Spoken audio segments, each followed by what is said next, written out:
Folk dance फेस्टिवलमध्ये आम्हा Berkshire आणि सरे स्थित रहिवाशांना भाग घ्यायला खूप आनंद होत आहे। सर्वप्रथम असोसिएशननी आम्हाला ह्या कार्यक्रमात भाग घेऊ दिल्याबद्दल मी त्यांचे हार्दिक आभार मानतो आणि नवीन वर्षात उभ्या केलेल्या या अभिनव गुढीचे आम्ही हार्दिक स्वागत करतो। ह्या कलाविष्कारात कुठले नृत्य प्रकार घ्यावेत याचा विचार करता करता खरं तर खूपच मनात प्रश्न निर्माण झाला होता, कारण विशाल कोकण किनारपट्टीपासून ते उत्तुंग सह्याद्रीच्या रांगांपर्यंत पसरलेल्या आपल्या महान राष्ट्रात विविधता इतकी ठासून भरलेली आहे की हे घेऊ का ते घेऊ का सगळंच घेऊया असा प्रश्न बऱ्याचदा मनात डोकावत गेला। पण काय करणार, वेळेचं बंधन पडलं ना, आणि अशीच वेळेची बंधनं पाळून रोजच्या नोकरी धंद्यातून आणि शनिवार रविवारच्या फावल्या वेळातून एकत्र येऊन आम्ही काही हरहुन्नरी मंडळींनी ठरवलं की ह्या फेस्टिवलमध्ये आपण भाग घेऊया।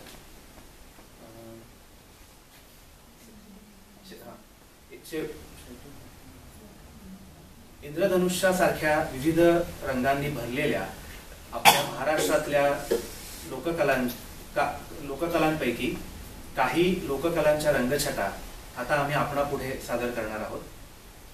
मराठी परंपरेनुसार कुठल्याही शुभकार्याची सुरुवात आपण त्या सुखकर्त्या विघ्नहर्त्या गणनायकाच्या वंदनाने जशी करतो तशीच आमच्या कार्यक्रमाची सुरुवात आम्ही करत आहोत नमनाने।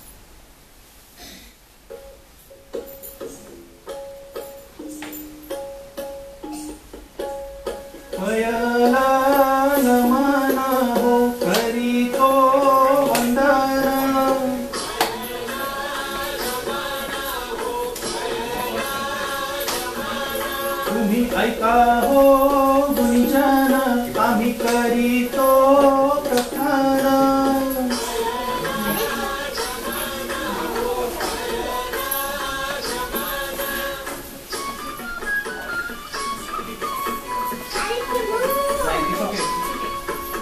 तुझं बरोबर सांगू नका।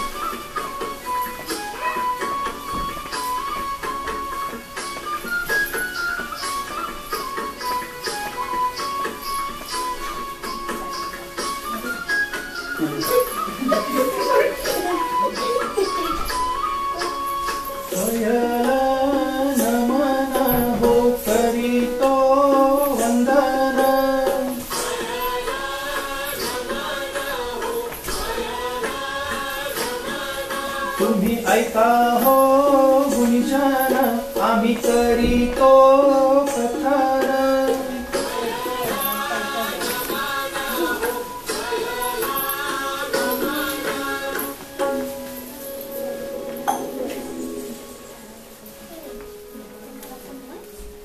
गणपतीला वंदन तर केलं आपण, आता चला पाहायला जाऊया आपल्या गावाकडच्या एका सकाळ। आपल्यापैकी बहुतांश लोकांनी गावाकडची पहाट नक्कीच अनुभवली असणार याची मला खात्री आहे। मग आता असाच विचार करा की तशीच एक पहाट अवतरली आहे, तशीच एक पहाट अवतरली आहे। घरादारापुढे सडा रांगोळी काढली जाते, तुळशी वृंदावनाची पूजा सुरू होते आणि जात्यावरच्या ओव्यांनी देखील ओव्यांचा देखील सनईसारखा मंजूळ स्वर येऊ लागला आहे। आणि त्याचबरोबर 10 मुलांचा सवंगडी वासुदेवही त्याच्या वाटेवर आहे।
कुठल्याही लोकनृत्याचा किंवा लोककलेचा उगम आणि बाज हा त्या त्या प्रांतात राहणारी लोक त्यांचा व्यवसाय धंदा त्यांना त्यांच्या आसपासचा निसर्ग या तीन प्रमुख घटकांवर अवलंबून असतो.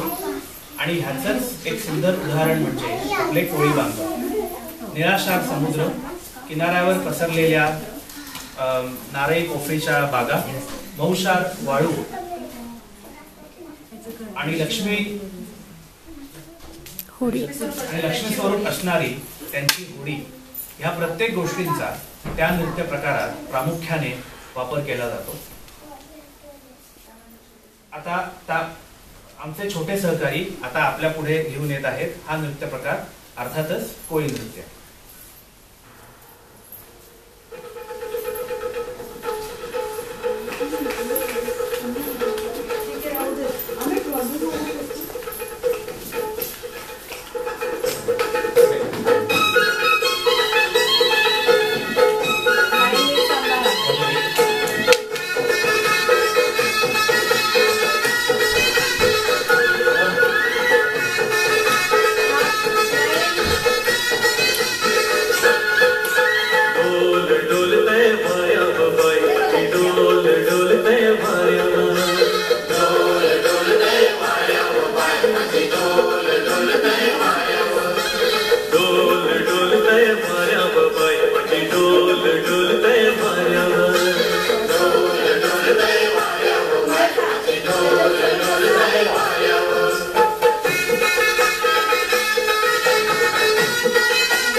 छान झालं.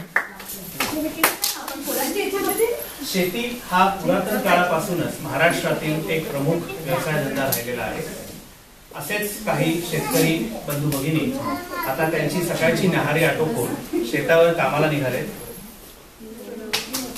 नांगरणी, खुरपणी अशी अवघड कामं देखील अतिशय लिलया पेलून त्या कामामध्ये सुद्धा आपले हे शेतकरी बंधू भगिनी किती आनंद मिळवतात हे आता प्रतीत होते पुढच्या भल्लरी नृत्यातून.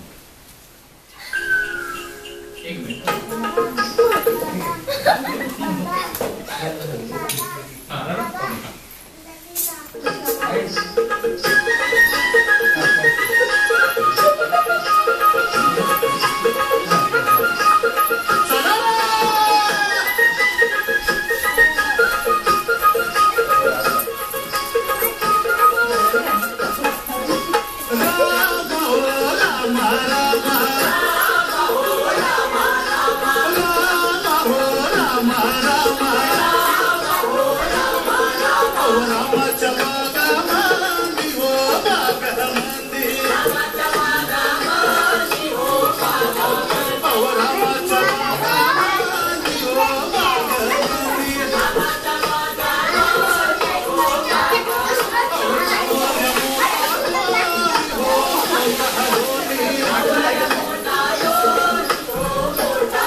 आमचा शेवटचा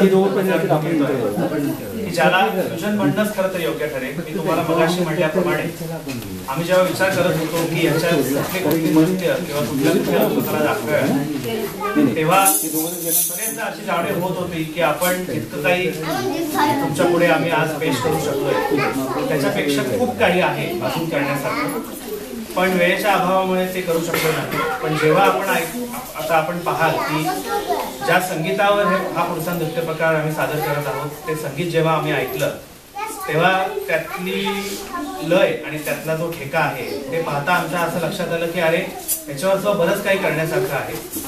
तर याची कारण मीमांसा आता दिली आणि आता आपण त्या नृत्य केल्याचा आस्वाद घेऊया.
Gracias.